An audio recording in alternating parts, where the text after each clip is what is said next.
rotation poses a tremendous amount of force through joints that we're not necessarily accustomed to using unless you play said sport. Welcome to the Movement Driven Podcast with Dr. Greg Goldberger, where we help you bridge the gap between pain and performance. Each week, we'll share strategies, insights, and real-life applications to help you keep moving and stay driven. Now, let's get into this week's episode of the Movement Driven Podcast. Hello, everyone. Welcome back to the Movement Driven Podcast. I'm Dara Sweat here with Dr. Greg Goldberger today. Greg, how are you? What's going on, guys? I'm doing well. How are you, Dara? Doing pretty good. It is getting close to the end of the year. It is just absolutely wild how fast this fall went. Yeah. Well, we're still in fall, right? We're coming out of it now, I guess. Yeah. Yeah. Well, I mean, Winter. while we record this, it's fall, but when this episode airs, I'm new to this podcast. December. Yeah. Well, that's still technically fall, right? Until like end of December. I don't know. Fall is over as soon as my Thanksgiving plate is put in the sink. Gotcha. Okay. I was going after real autumn season. I also did start Christmas a little bit early, only the sense of having like the Hallmark Christmas channel played on like low volume in the background while I'm working from home. It's because it's giving me like a little bit of joy. So I'm just like, doing it. Oh no, it's fine. I am. So anyway, today we want to talk a little bit about rotational sports like golf and why they demand some better mobility. So before we get into it, we know that golf relies heavily on rotational power. So can you break down what that actually means from a movement standpoint? Yeah. Where do we begin? So I think when we talk about like mobility, rotational mobility, what does that really mean? So, I put the rotational athlete into like a certain bucket in my head. So, your golfers, your baseball players, and kind of any of our throwing athletes to me are rotational athletes. So your quarterbacks, your volleyball players, our overhead athletes, your tennis players, whatnot, are all rotational athletes. And rotation poses a tremendous amount of force through joints that we're not necessarily accustomed to using unless you play said sport. And then we kind of take it back to, well, are you training appropriately for that sport? Are you loading your body well enough in the gym to attenuate those forces out on the golf course, for instance, well enough to avoid injury, or create the right amount of power by knowing how to use your body and use the ground to create force, which we'll talk about in today's episode. So it's a matter of how have you prepped your body to avoid injury? Do you have enough mobility to create that force and that rotation? And then how much power can you create once you've kind of honed all of those skills together? So it starts with the mobility. And I think when people, we talk about mobility, we have to talk about where we need that mobility for a golfer, specifically for rotational athletes. So golfers, we think that we move a lot in the low back, or I think the layperson thinks, we move a lot through our low back when we twist. And that's actually not true. Our low back is not designed to rotate. Our lumbar spine, which is, in the area below between our rib cage and our pelvis, that's designed to move forward and backward, to flex and extend. It's not designed to rotate.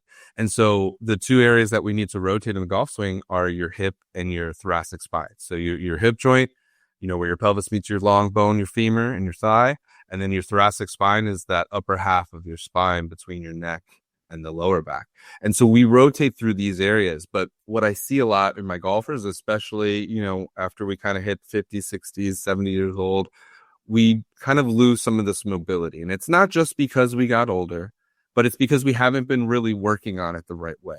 And if we lose hip mobility and we lose thoracic spine mobility, specifically in rotation, then what happens? We start to rely on things like the low back, or the knees start to take a little bit more of a rotational force, and they're not designed to take that.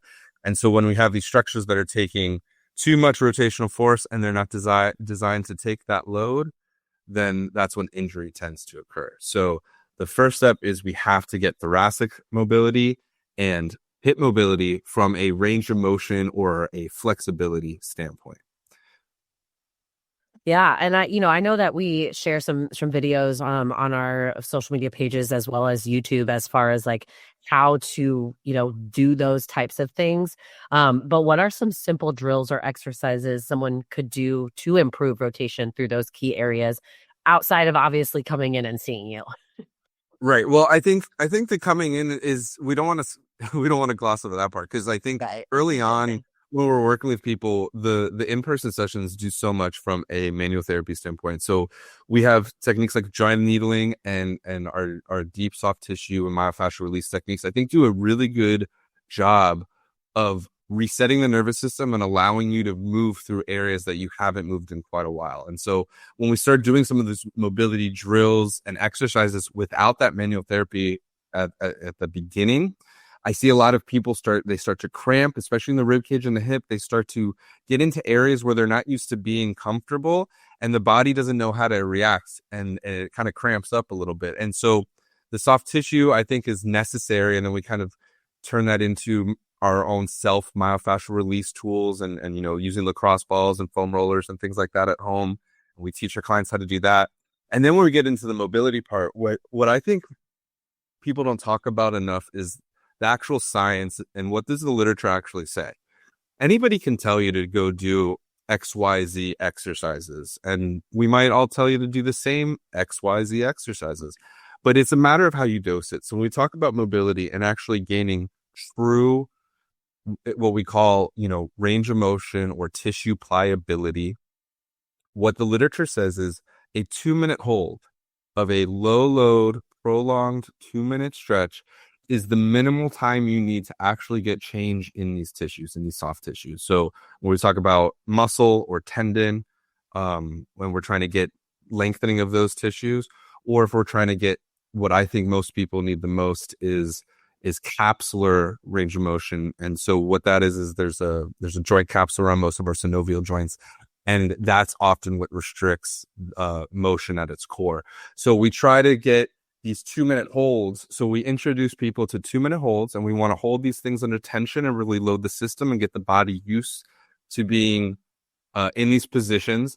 And then from there, what's key is turning that mobility around into strength. And so I often talk about, right now we're talking about mobility in the sense of range of motion and tissue pliability and passive flexibility. But then there's a whole nother dynamic component of mobility, which is how much control and how much strength you have in the range of motion that is allotted to you. Yeah. So when someone comes to you, a patient is, they want a TPI assessment so that they can, work on their golf mobility and their swing and all the things that come into that. How do you assess that? Like what is the process of somebody coming in and saying, hey, I've got this going on, that going on, I just want to hang out with my buddies on the course and, and shoot a little bit better, but I can't really move my hips the way I need to. What does that look like? Yeah, so the TPI is really cool. I run all our golfers through TPI. And for those of you listening that don't know what the TPI is, it's Titleist Performance Institute. So Titleist sponsored a program where they brought in chiropractors and physical therapists, and they brought in golf instructors and personal trainers. And basically their goal was to create an assessment, a 16 piece movement assessment that says if you can do these 16 movements really well and you have adequate mobility in these different movement patterns, then the chances are you can complete a really solid golf swing. And it's not like you have a mobility restriction causing you to have a specific golf fault. All it is it's practice, and you have the mobility and the strength necessary for a good golf swing. Now you just have to go execute it with your golf instructor. So we run everybody through that TPI. And what the TPI does really well is it starts to give me some red flags, if you will. So a couple of the tests specifically are looking at thoracic mobility and hip mobility.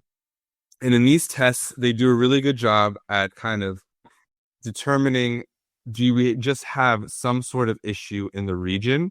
And then what I do is I take what I gather from that TPI assessment, I just put my physical therapy hat back on, and I kind of look a little bit closer into, okay, what's actually going on? And so the other part of the TPI training is the medical part, where we go through selective tissue functioning tests, and we determine, is it passive or is it active? And that's kind of what I was alluding to a little bit before, is do you have a passive range of motion issue? Like you literally don't have the ability to move your joint, and if I stretch you, it's just stuck. So there's some sort of tissue shortening that's happened, and we need to elongate that tissue and work on mobility from that standpoint? Or do you have the appropriate range of motion from our assessment? Do you have the amount of actual tissue mobility when I stretch you? But then when you go to move, you don't have the ability to control or use that really good range of motion as like a weapon, right? Like I often tell my clients that have really good range of motion, it's like you have all this range of motion, but you haven't learned how to like harness it and use it as your superpower.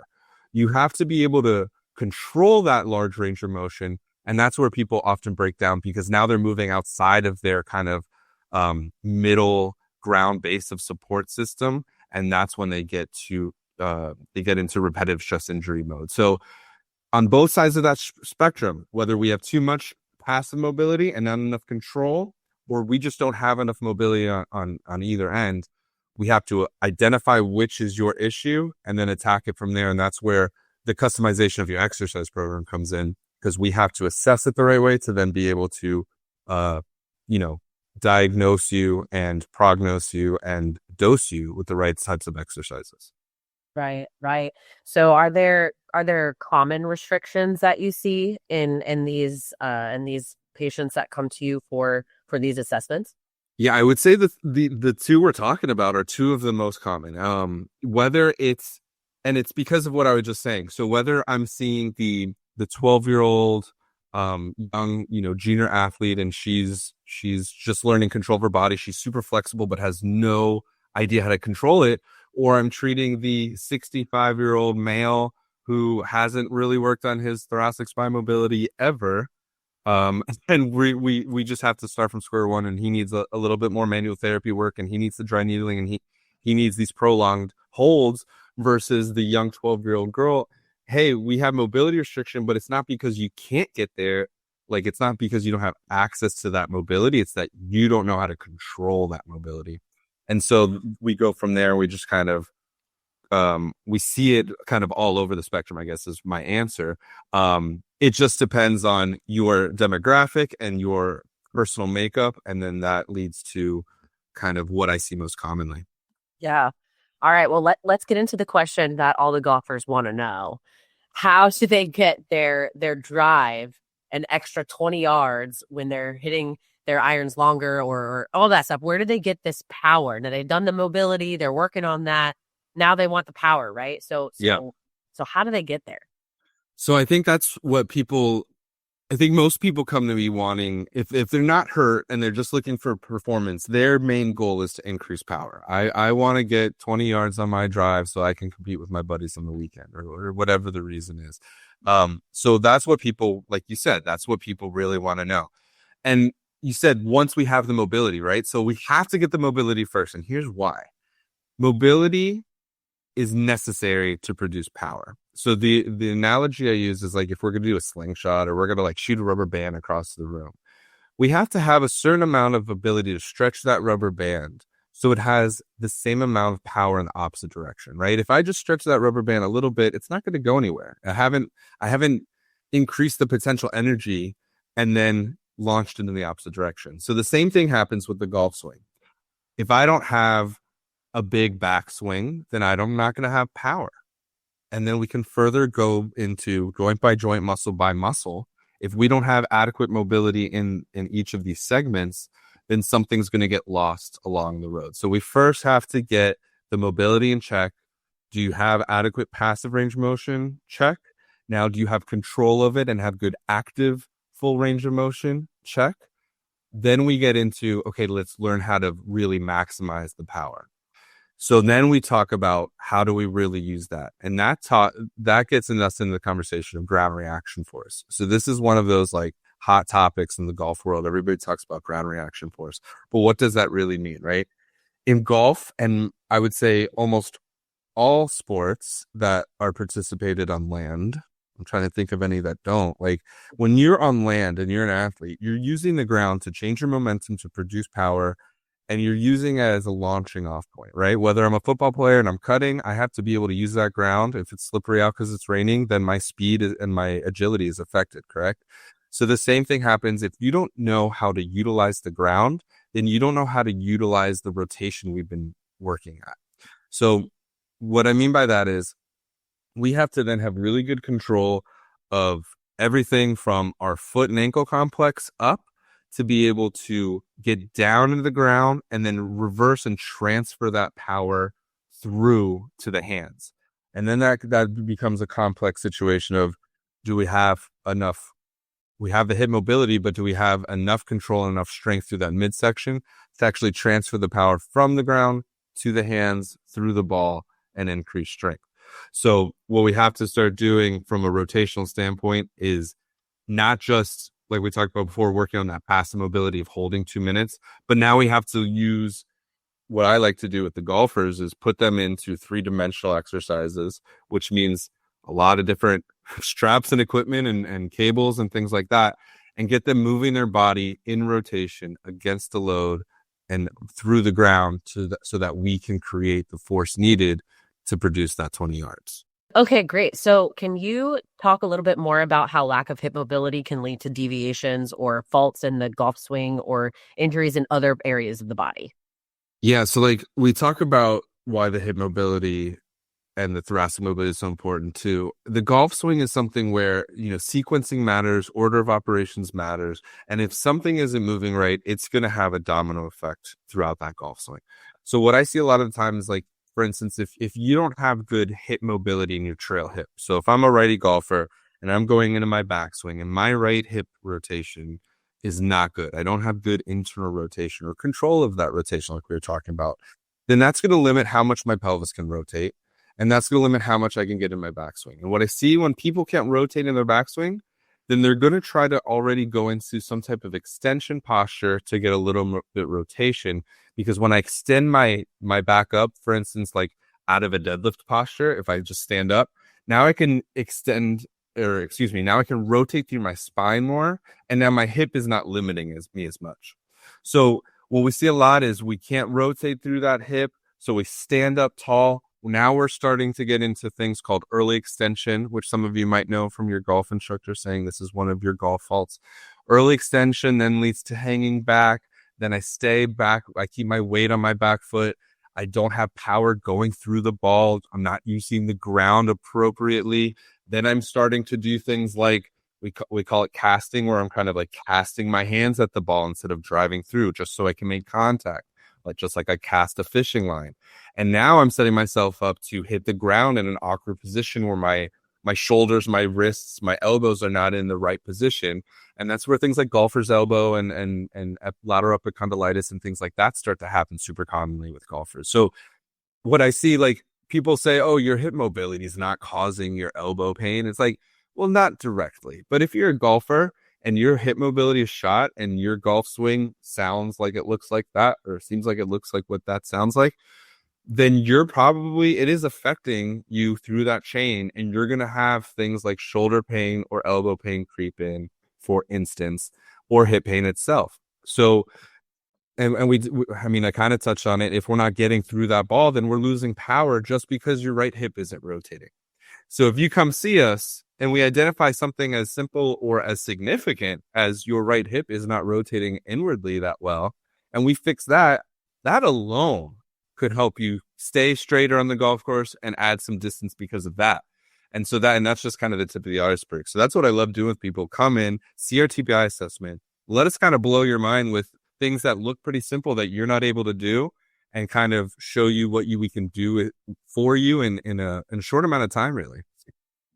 Yeah, exactly. And I think there's a ton of golfers that we work with that would attest to how working with you has helped them not just improve their golf game, but improve their life in general. So, everyone always talks about how golf is life and, all this other stuff. So, even if all you're doing is so that you could just get better on the course, like, just imagine if you're feeling better there, you're going to feel better in other places as well. And Dr. Greg is incredible at helping you do that.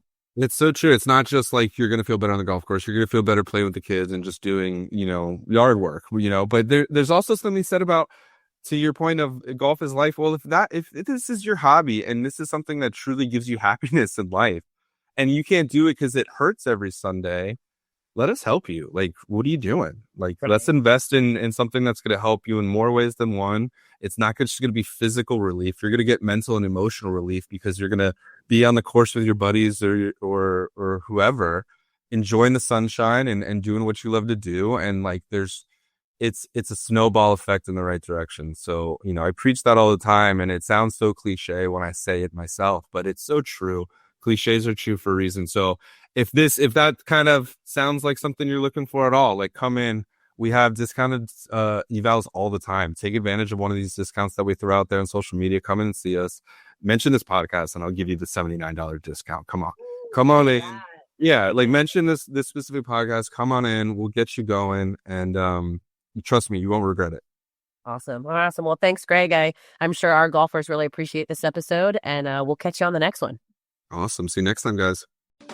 Thanks for tuning in to the Movement Driven Podcast with Dr. Greg Goldberger. Want to see how we're helping people in Jacksonville bridge the gap between pain and performance? Head on over to movementdriven.com. Until next time, keep moving, stay driven.